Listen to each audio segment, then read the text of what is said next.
இந்த மாதிரி மொறு மொறுன்னு உளுந்து போண்டா சுட போகிறேன். இந்த மாதிரி சுட்டாக்கா ஒன்று கூட மீறாது. எப்படி சுடலான்னு சொல்கிறேன் வாங்க. உளுந்து போண்டா செய்ய போகிறோம் வாங்க. எப்படி இருக்குது செய்து பார்க்கலாம். உளுந்து மாவு எடுத்துக்கிட்டேன். அரிசி மாவு கொஞ்சம் போடணும். ராஜா நான் ஆட்டின அரிசி மாவு போட்டேன். உங்களுக்கு ரெடிமேட் அரிசி மாவு கிடச்சிங்கன்னா போட்டுக்கலாம். வெங்காயம் கொஞ்சம் மிளகா கொஞ்சம் போட்டுக்கணும். சொல்லிவிட்டு அப்புறம் காய் அது நீ சொன்னால் தானே நான் போட்டதுக்கு. சீரகம் கொஞ்சம் போடணும். சின்ன சீரகம் முழு கொஞ்சம் போடணும். சோம்பு கொஞ்சம் போடணும். சோம்பு கொஞ்சம் போடணும். கருவேப்பிலை கொஞ்சம் போடணும்.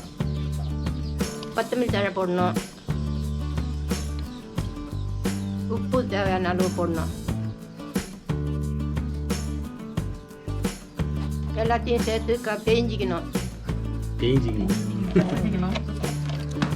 கலந்து விட்டுருணும்.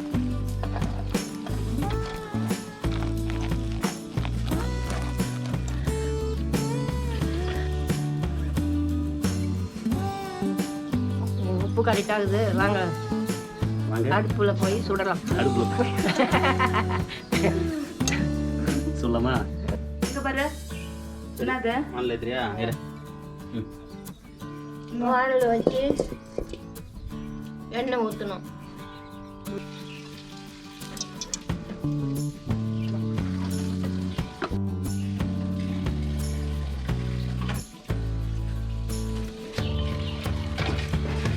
கருப்பி ஒயிட் பிளாக்கி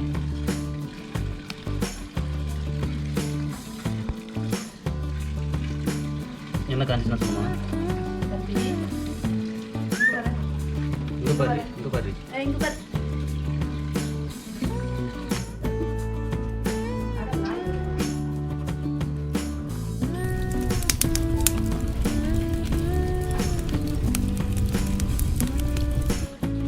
எண்ணெய் காஞ்சதையும் போண்டாவை போடணும்.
மொறுன்னு உளுத்தம் போண்டா ரெடி. நீங்களும் செஞ்சு பார்த்து எப்படி இருக்குதுன்னு கமெண்ட்ஸில் சொல்லுங்கள். தேங்க்யூ.